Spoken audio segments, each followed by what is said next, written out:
Hello everyone, in this video, we will see how to connect Woocommerce to N8N. First, go to the N8N platform and click on Add First tab. In the search bar, type Woocommerce and click on it. Now, click on Actions and choose any operation you want, like Create an Order. Next, click on Select Credential and then choose Create New Credential.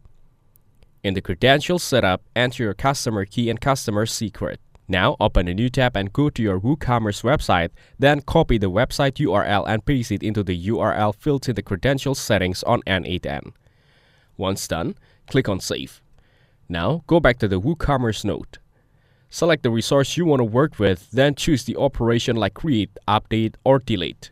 After that, enter the name of the items or order. Add necessary fields as required by the operation. For products, you can also add dimensions like height, length, or width. In the image section, you can enter the alt text, src image URL, and the image name.